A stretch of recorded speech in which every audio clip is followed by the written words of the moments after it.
Hello and welcome to Let's Play The Crown of Kings by Steve Jackson. This is book number 4 in Steve Jackson's Sorcery series. There are 4 in total. Here's the front cover. The exciting new fantasy adventure in which you become the hero. Okay, let's read the synopsis.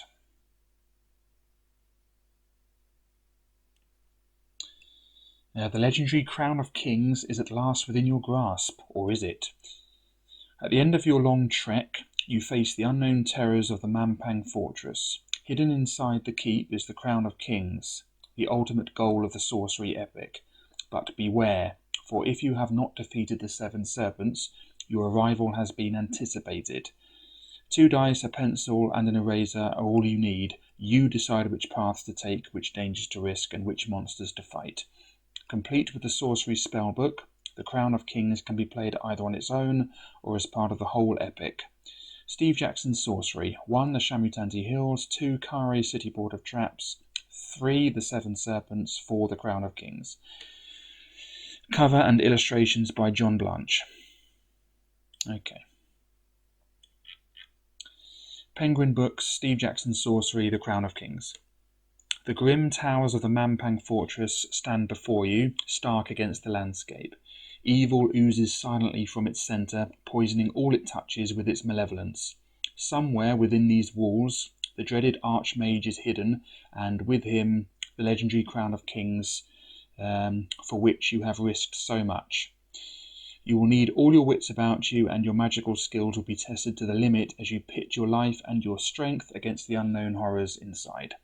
Steve Jackson, co-founder of the highly successful Games Workshop and author of many fighting fantasy game books, has created this thrilling epic adventure of sword and sorcery with an elaborate combat system, a dazzling array of spells to use, and a score sheet on which to record your gains and losses.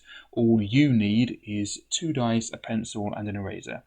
Many dangers lie ahead, and success is by no means certain. Powerful adversaries are ranged against you, and often your only choice is to kill or be killed.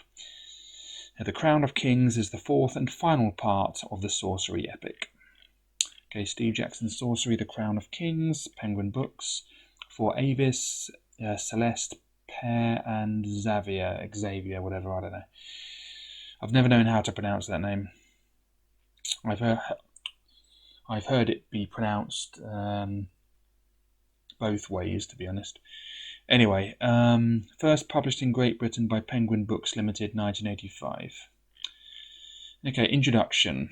The Crown of Kings is the 4th adventure in the Sorcery series, following the Shamutanti Hills, Kare City Port of Traps, and the 7 Serpents. But sorcery has been designed so that each adventure is playable in its own right, whether or not readers have been through the previous ones. If you are new to sorcery, you may prefer to start your adventure from the very beginning. The first adventure, the Shamutanti Hills, takes you from Analand, your homeland, out into the wilderness of Kakabad, armed with a knowledge of magic to see you through your journey. The Crown of Kings is, however, a complete adventure in itself. Set in the fortress at Mampang, you must recover the Crown of Kings, which is guarded by the Archmage himself. But before you confront the evil Archmage, you must find your way into Mampang, and then through the traps and terrors of the fortress itself. New players will find all they need to undertake the journey as warriors. But if you would prefer the magic arts to the power of the sword, you will also need the sorcery spellbook, reprinted at the end of this adventure, to learn your magic spells before you embark.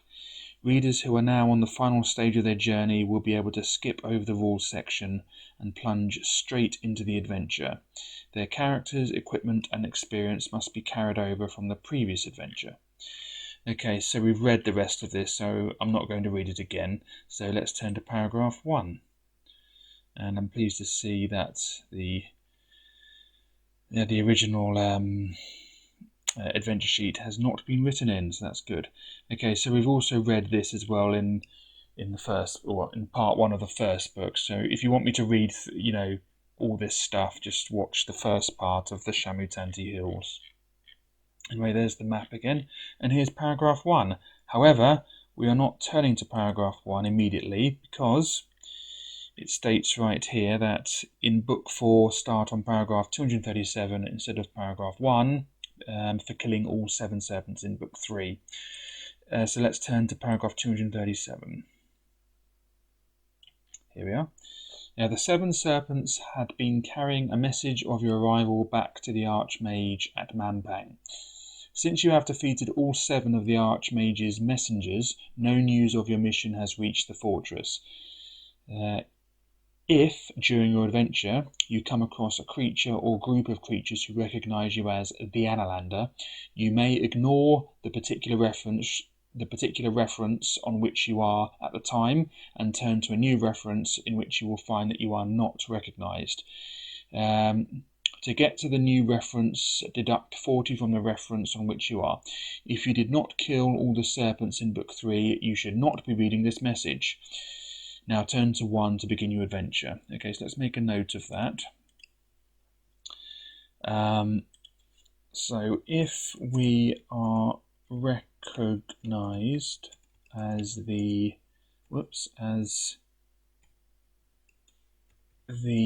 Analander, subtract 40 from our current paragraph number and turn to there. Okay. That's because we killed all 7 serpents, and therefore we won't be recognised. Now, I forgot to mention at the end of the last book that if you managed to kill only 6 of the 7 serpents, but the one you missed was the sun serpent, you're still allowed to do this because the sun serpent was apparently trapped anyway, so it makes no difference. So the sun serpent couldn't have warned the Archmage. So if you only killed 6, but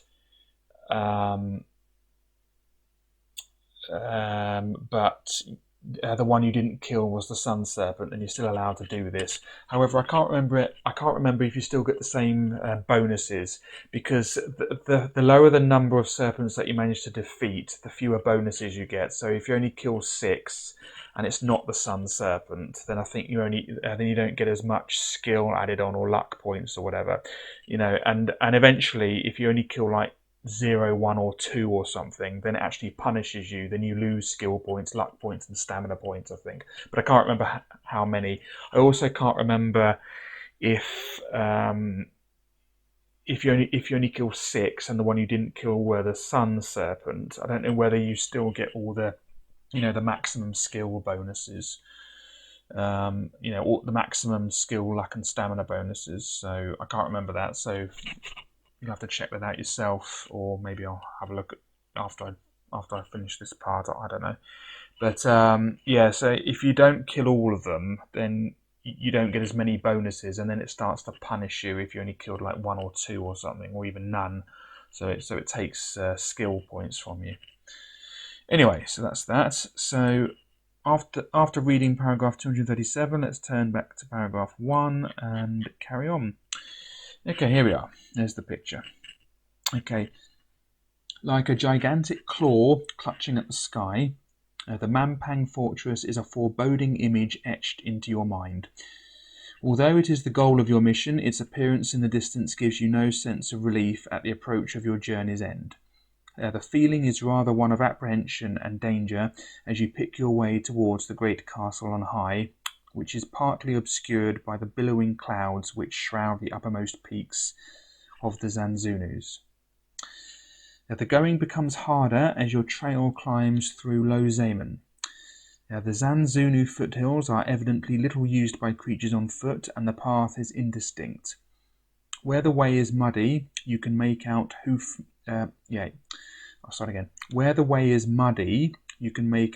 marks along the trail. They are days, if not weeks old. But what sort of creature has made them? The sun fades behind dense clouds and the sky darkens. Perhaps a storm is brewing. A deep, distant rumbling from the heavens confirms your suspicion. You had better prepare yourself. It is already late in the evening, so perhaps it would be wise for you to find a suitable place to camp for the night. There is plenty of shelter under the vegetation to avoid the rain, but you would feel safer in a cave of some sort if you are going to get some sleep. You pause to consider which way would offer you the best chance of shelter. To the east and west, leaving the trail, the undergrowth would make the going heavy, with no real cover under which you would be happy to sleep. No, the path ahead to the north is really your only way forwards. Your eyes follow it. A few 100 yards ahead, it turns to the right around a rocky ridge. Now that's interesting how he says, well, I've always thought this is interesting, how he now uses meters, where in the previous books he used yards. So, you know, I do prefer imperial, obviously, but I would prefer them just to stick to one, you know what I mean? Anyway, I'll read it again. A few 100 yards ahead, it turns to the right around a rocky ridge. With a bit of luck, there may be a nook of some sort in the side of the ridge in which you will be able to shelter. You press on. When you reach the bend in the path, you are able to see what lies ahead. To your right, you see exactly for what you were looking. Not one, but 3 caves are set into the rock. Now, the nearest one has the smallest entrance, which probably opens into quite a shallow cave. The central cave looks large enough for you to light a fire inside, although the cave could be quite deep and therefore dangerous. The third cave is of a similar size, but looking at the trail you notice that the hoof prints lead off into this cave. Which cave will you try for shelter? The smallest cave, turned to 222. The middle cave, turned to 136. Or the far cave, turned to 534. Okay, we're going to try the smallest cave. Okay, this isn't a Goldilocks situation. We don't want the middle one. So we want the smallest cave, and we're turning to 222. Let's go there now. 222.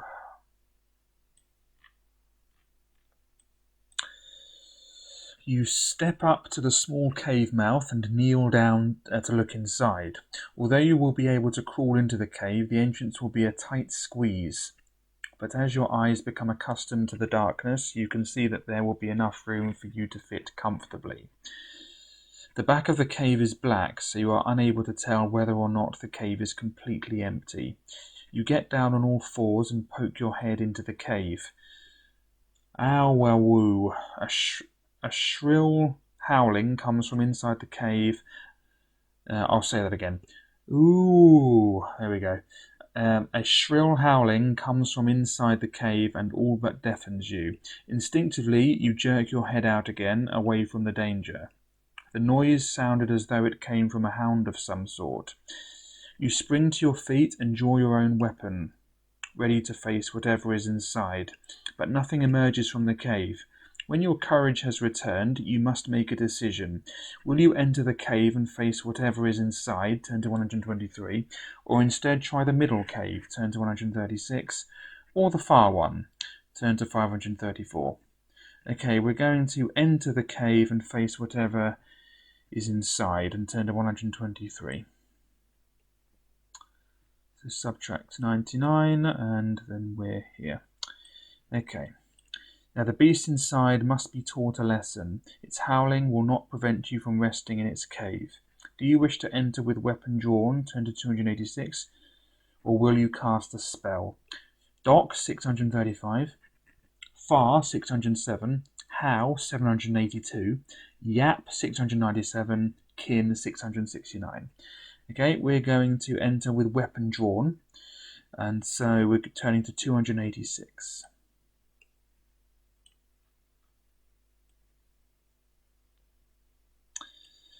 As you enter the cave, the howling starts again. It is horrendously loud. You give several thrusts into the blackness to warn whatever is inside that you are armed. You touch nothing. Pushing yourself right inside, you slash about with your weapon. It hits the side of the cave walls, but nothing else. Suddenly, the howling stops and you feel something brush against your ankle. A scurrying noise catches your attention, and you watch as a small ball of fur, no bigger than a cabbage, races out of the cave on two short, stumpy legs. You breathe a sigh of relief and chuckle. This must have been a jib-jib. Although this has been your first sighting of such a creature, you have heard about them from the scholars of Analand. Possessing neither teeth nor claws, jib-jibs defend themselves with their tremendous voices, which deceive would-be attackers into thinking they are facing dangerous beasts. You watch the harmless little creature scurrying into the undergrowth. And there it is. But what of your intended home for the night? The cave itself seems to be ideal. Its narrow entrance will easily be defended, and although you are not able to stand up inside, there is room for you to be comfortable. You have not yet discovered how deep the cave is, but there is no sound coming from the back.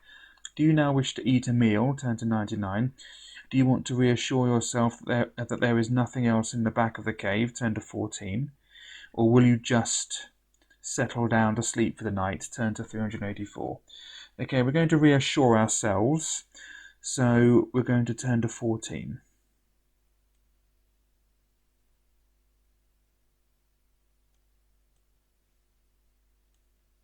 Here we are. With your weapon at the ready, you grope around deeper into the cave, following the line of the wall. You find no hidden tunnels, nor any more jib-jibs in the back of the cave. The whole cave is perhaps 3 or 4 yards deep and is thankfully empty. But as you feel about, your hand touches something cold. You grasp hold of the object and bring into the light. I'll start again. You grasp hold of the object and bring into the light to get a closer look. You have found a dirty old bottle with a stopper firmly jammed into its neck. The glass is a dark brown colour, and it is difficult for you to make out whether there is anything inside. The weight of the bottle indicates that it is empty, but there is a faint sound as you tip it up and down. Do you want to risk opening the bottle? If so, turn to 318. If not, turn to 99. Okay, we're going to open the bottle and turn to 318.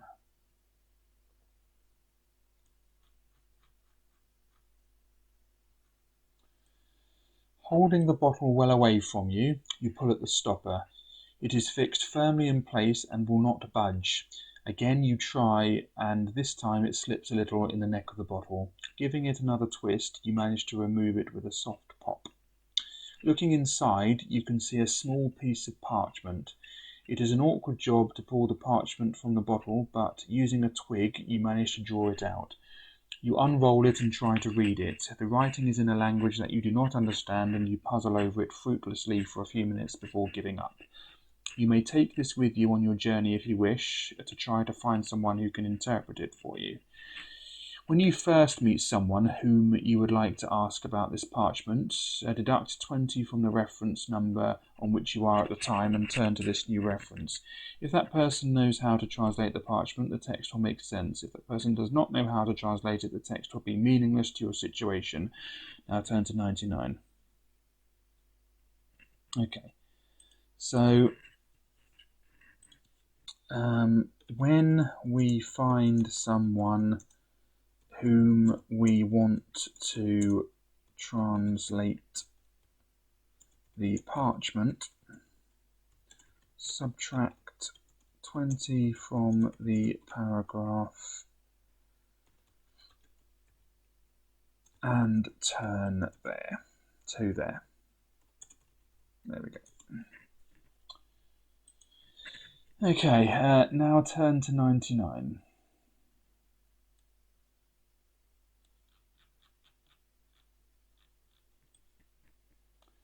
If you have any food with you, you may now eat. If you have not yet eaten today, you will gain 2 stamina points for this meal. If you have already eaten, you will gain only 1 stamina point.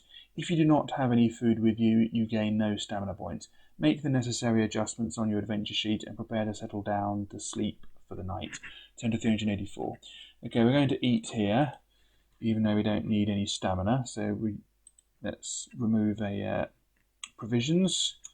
That puts us down to 5.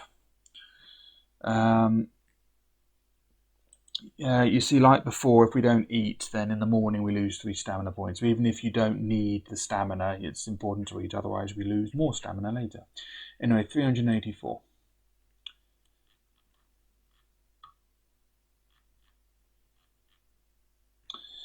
The storm breaks during the night, waking you several times. You are thankful for the shelter your cave affords. Rain pelts down and muddy puddles form in the cave entrance. But by morning the rain has stopped and the sun is fighting its way through the low-hanging clouds. You rise early and prepare yourself for the day. Judging the distance as best you can, you should reach the fortress by the end of the day. If your stamina is below its initial level, you may add 2 stamina points for the rest, which it isn't, it is at the initial level. If you did not eat at all yesterday, you must deduct 3 stamina points as you are now hungry, which I don't need to do because I did eat yesterday. If you wish, you may take with you some stone dust and 3 small pebbles which you can pick up from the cave. Now you must leave your cave and set off on your journey. Okay, so we have some more stone dust and some pebbles. So now we have ×2 stone dust. Can't remember where the pebbles. I'll just put some more pebbles here. There we go. Anyway, that's that. Now you must leave your cave and set off on your journey. As you climb through the foothills of Low Zaman, you notice how few animals are about. Certainly animals would hide from you, but there are no signs of wildlife. Perhaps the terrain is too treacherous. The going is undoubtedly becoming harder, and by the late morning you are climbing steeply. Ahead, the narrow trail splits to offer you 2 ways onwards. To the right, the path continues to wind up the mountainside, while to the left, a narrow rope bridge spans a gully and joins another path. Both lead upwards in the direction you are heading. Which will you choose? To the right, turn to 339. To the left, turn to 298. Okay, we're going to go to the right and turn to 339.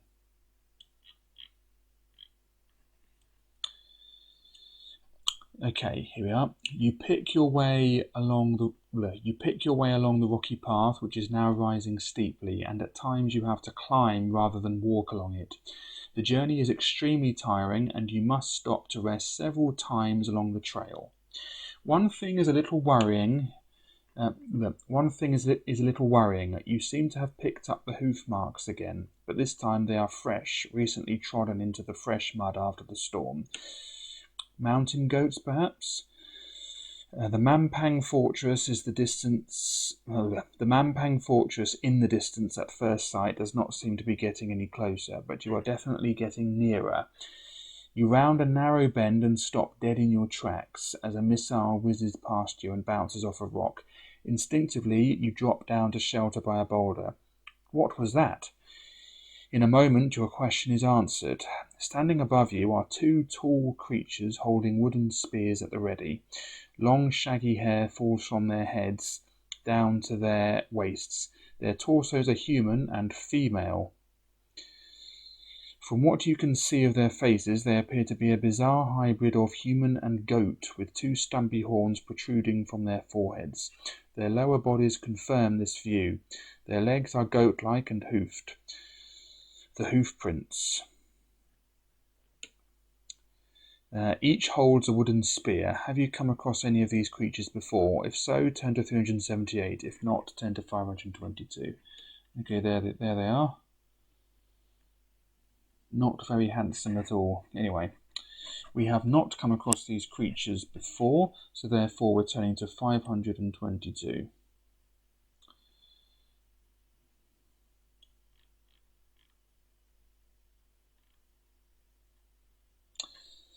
One of the creatures calls out to you. Step forwards, puny human, she scoffs. Step forwards where we can see you, you weak-bowed cur, and tell us who gave you permission to pass through the domain of the she-satyrs.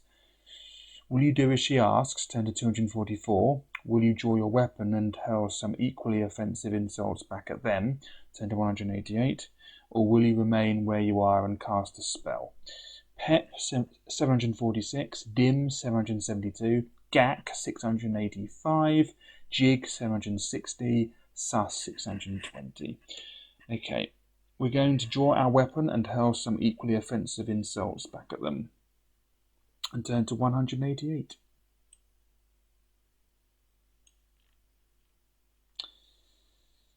You stand defiantly, weapon at the ready, and accuse them of a number of shameful misdemeanours involving members of their families. The two become angry, their tempers rise, but the tension is finally broken by one of the creatures who laughs out loud. Well, Shahzar, we have certainly found a spirited one here. Do you think the sisters would like to meet this character? I think so, don't you? The other she-satyr nods, and they both order you to follow them to their village. Will you go along with them, turn to 545, or set off with them, but take advantage of the first opportunity to run away and continue your journey? Turn to 456.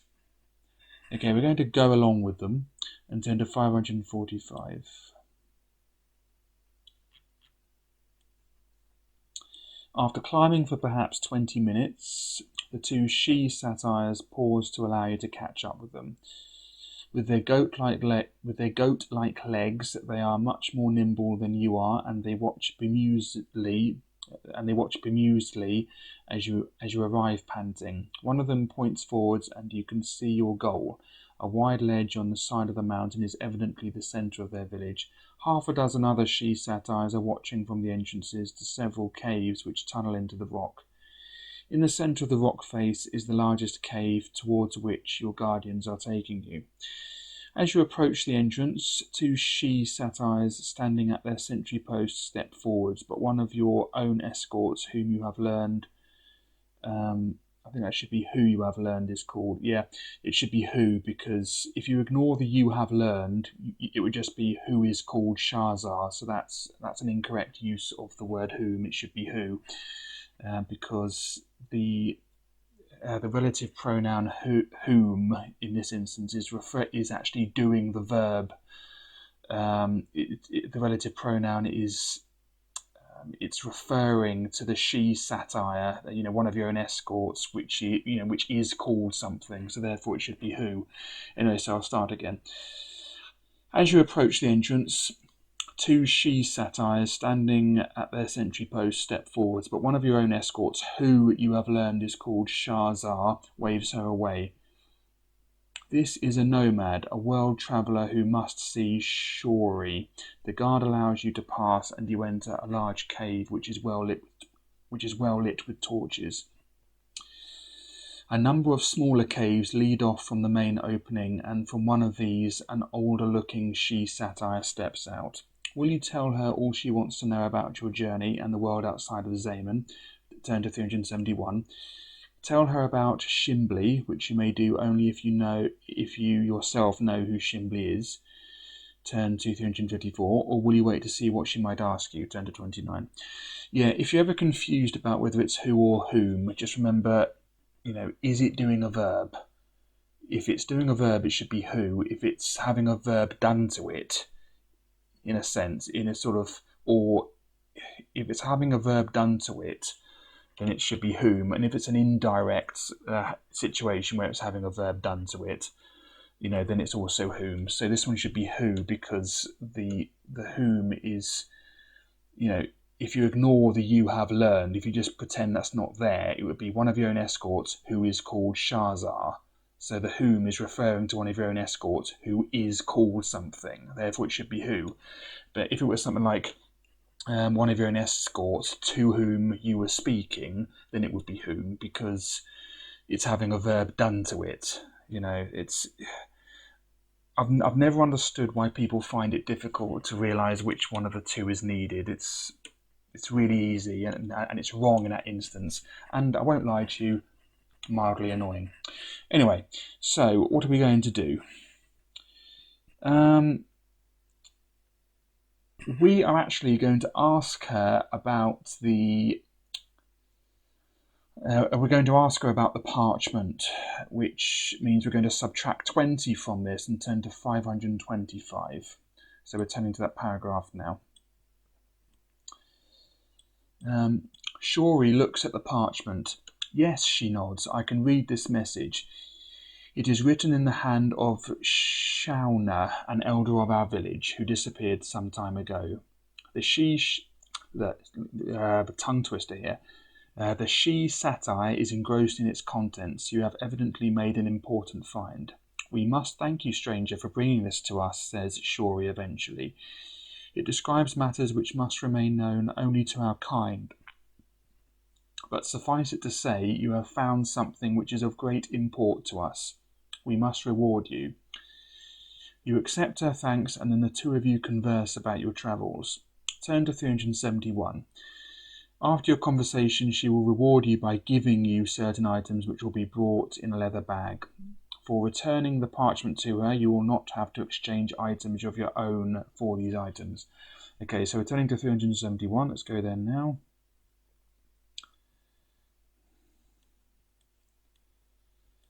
Okay. You begin your story at Kare and tell her how the guards took you captive. Your search for the 4 spell lines fascinates her, and other she-satyrs sit and listen to your tales. For 2 hours you keep them enthralled. They are horrified as you tell of your encounters with the 7 serpents and are sad at the death of Tek Kramin, the boatman of Lake Ilklala. As a character, he was infamous throughout Kakabad. When you finally tire of telling your stories, the she-satyrs are disappointed. We must not weary our friends, says Shori. You explain that you have enjoyed the meeting, but must be on your way towards the fortress. I cannot understand your wish to visit that place, Shori continues. It is a lawless and dangerous keep. It is a wonder that even one so powerful as the Archmage can survive in Mampang. But it is said that he is well protected from the chaotic rabble surrounding him. 4 strong doorways close the way to the inner keep, the Throban doors. Oh yeah, my apologies, I forgot to make a note that we don't need to, we need not exchange items with the she-satyrs. I think I'm pronouncing satire correctly. I haven't read that word for a while. If I'm not, just tell me how it's supposed to be pronounced. I'm pretty sure it is satire, though. But, I could be wrong. Anyway, none but his most trusted servants may pass through them. If you are planning to visit the Archmage himself, you must beware of the Throban doors, as they are deadly to those who know not of their existence. They appear as heavy double doors, but nothing of their aspect gives any clue as to their real purpose. She has noticed that you are listening intently and is glad to have been able to give you some information of interest. As you stand to leave, she motions to one of the other creatures, who rushes off and returns with a spear and a leather bag.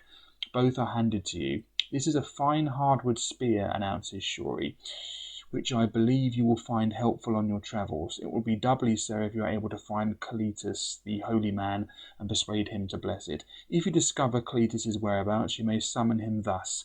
She cups her hands to her mouth and makes a whistling sound. If at some time in the future you think you know where the holy man is, repeat this sound by deducting 30 from the number of the reference on which you are, and turning to this new reference. If Kalitus is there, he will appear to you. Shori continues. Kalitus will persuade you not to try to reach the fortress, as he curses its evil. Tell him you are planning to destroy it, and he will agree to help. Also in this bag are some things that may help you, but our possessions are few. We must ask that you exchange anything that you want for something of your own. We don't have to do that because we've already given them the parchment. Within the bag are several items which may be of use. If you are playing as a warrior, turn to 564. If you are playing as a wizard, turn to 435. Okay, so let's make a note that we've taken the spear. So what is it? Hardwood spear. And we need to make a note that deduct 30.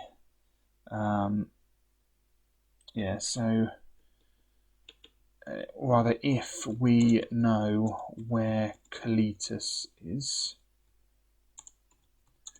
subtract 30 from our current paragraph number and turn to there.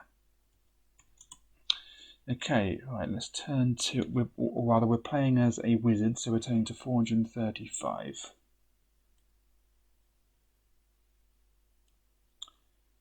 Okay, and that is where we're going to end the video, so paragraph 435, let's make a note of that. So next paragraph is 435 and it is unread. Okay. So thank you very much for watching. I hope you've enjoyed this, the first part of The Crown of Kings. It's quite a long book, but it's the final one in the series and very fun indeed. So yeah, thanks for watching. I hope you can join me the next time, and goodbye.